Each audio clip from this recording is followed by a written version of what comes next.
Il était une fois deux jeunes femmes que la nature n'avait pas avantagées. L'une était flanquée d'une vilaine bosse, l'autre d'un bec de lièvre. Il en va ainsi des hasards de la destinée. Ils sont parfois injustes.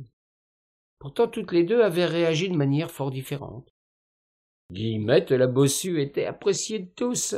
D'humeur constamment joviale, elle acceptait sans gêne qu'on vienne toucher sa proéminence afin de profiter d'un peu de chance. L'autre, Pétronille, vivait fort mal les moqueries dont elle était l'objet. Guillemette était une pauvre bergère menant paître les moutons de ses maîtres dans les varennes des bords de Loire, tandis que l'autre avait hérité de nombreuses vignes sur le coteau, et qu'elle épousa un homme qui était plus son valet que son compagnon. S'il avait fermé les yeux sur sa malformation, il ne jouissait guère pourtant de la richesse d'une femme qui avait la main leste bien plus que partageuse.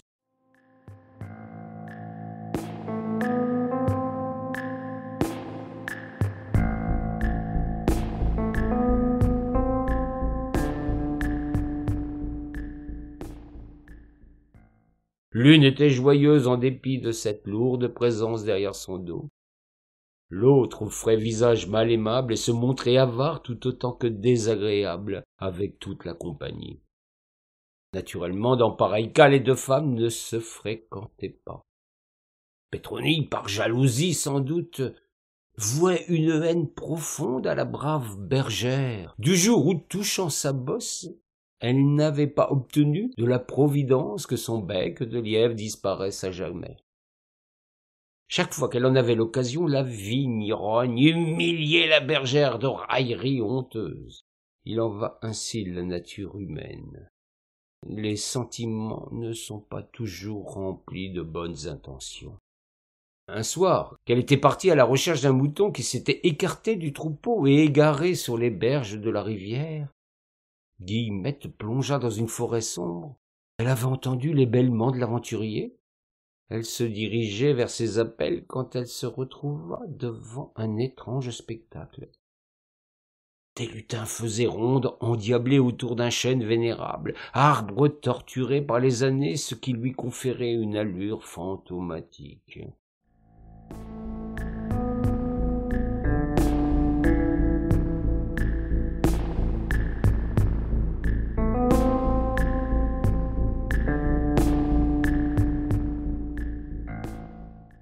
La pauvrette retint son souffle. Elle devinait qu'il n'était pas bon de déranger ainsi ces farfadets qui goûteraient fort mal la compagnie de cette humaine. C'était soir de sabbat. Il convenait de ne pas se laisser entraîner dans une farandole qui risquait de s'achever de manière dramatique pour elle. Hélas, elle fut trahie par son mouton qui s'approcha de celle qui se dissimulait derrière un bosquet, et ses bêlements joyeux avertirent les petits personnages de sa présence.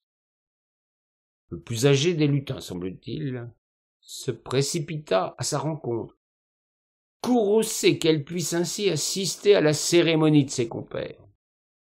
Il menaça de la transformer en grenouille ou bien en limace pour l'audace dont elle avait fait preuve, quand il vit la bosse de la malheureuse. Celle-ci était incapable de prononcer la moindre parole.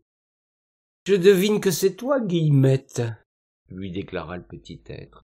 « Nous savons que tu es aimé de tous et que chacun dans la contrée peut se féliciter de ta gentillesse. Si tu promets de ne plus jamais revenir en cet endroit, je peux te donner en échange l'un de ces deux présents. Tu trouveras sous la pierre tournante une grande quantité d'or, et tu prendras ce que tes mains pourront contenir. À moins que tu préfères venir au centre de notre ronde, afin que nous te débarrassions à jamais de ta bosse. » Guillemette n'eut pas longtemps à réfléchir. Depuis tant d'années qu'elle traînait ce fardeau, elle se précipita au milieu des danseurs, se mit à chanter pour accompagner leur folle farandole, et sans qu'elle ne ressente rien, sa bosse disparut à jamais. Elle embrassa un à un tous les lutins, promit de ne plus jamais les importuner, et s'en retourna droite comme jamais en compagnie du mouton égaré.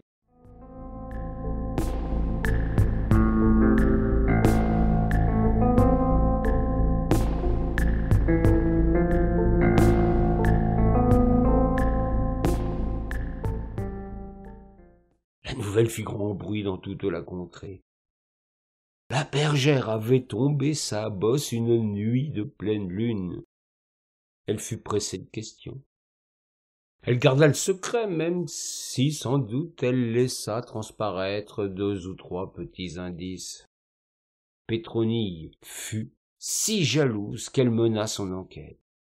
Elle fit des rapprochements, des recoupements, se dit que tout cela s'était passé une nuit particulière en bord de Loire, là où la bergère aimait à garder ses moutons. La vigneronne opulente attendit le moment propice pour aller à son tour à la recherche de ce mystère. Elle dut s'y prendre à de nombreuses reprises. Le temps passa ainsi, et ce ne fut qu'à la 13e lune qu'elle découvrit enfin la ronde des lutins.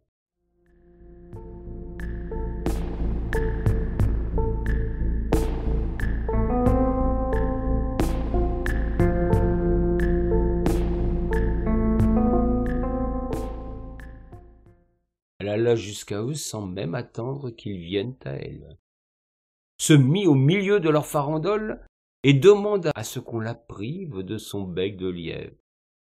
Le plus vieux des lutins, une fois encore, s'adressa à l'intruse des jours, sur un ton moins aimable que la fois précédente. « Tu viens ainsi réclamer sans la moindre gêne en perturbant notre sabbat. Nous te connaissons. Tu es Pétronille, dame fort peu aimable et particulièrement méchante avec Guillemette, qui est venue jusqu'à nous sans le vouloir, elle. Que désires-tu » La dame Pétronille, sans hésiter le moins du monde, après un préambule qui eût dû la mettre sur ses gardes, réclama qu'on la débarrasse à jamais de son bec de lièvre. Les lutins firent comme pour Pétronille. Ils entourèrent la mégère et se mirent en transe. Bien vite la hideuse déformation disparut de la face de la dame. Celle-ci sentit se passer ce miracle et sans la prendre la peine de remercier les farfadets, se pressa de rentrer chez elle.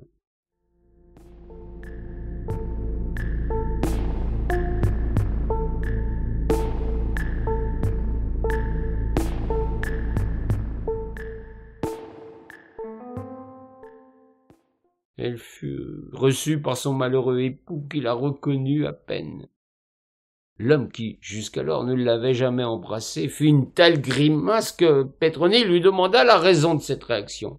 « N'es-tu donc pas heureux, mon époux, de me voir ainsi débarrassé de ce rictus détestable ?» Le pauvre eut bien du mal à lui dire la vérité. Il redoutait la réaction de cette femme qui le battait comme plâtre. Il dut se résoudre à lui avouer ce qui lui avait sauté aux yeux. « Madame, vous avez, il est vrai, visage plus plaisant. Cependant, votre bonne fortune s'est moquée de vous et vous voilà affligé d'une vilaine bosse dans le dos. » La réaction de la femme fut terrible. Elle s'en prit à celui qui l'avait averti de son nouveau malheur. L'homme, cette fois, se sauva de la maison, laissant la mégère en sa méchanceté pour rejoindre Guillemette qu'il aimait en secret depuis si longtemps. Ils n'avaient cure de rester ainsi au service de la méchante, et se fit berger et pauvre pour l'amour de la gentille. Cette histoire en serait restée là si les lutins n'avaient joué autre farce à l'envieuse dame Pétronille. De ce jour, ces vignes ne donnèrent plus qu'une affreuse piquette qui tournait vinaigre avant de percer les tonneaux. C'est ainsi que naquit, nous dit-on, une industrie qui fit la prospérité de l'Orléanais et la mauvaise fortune de dame Pétronille.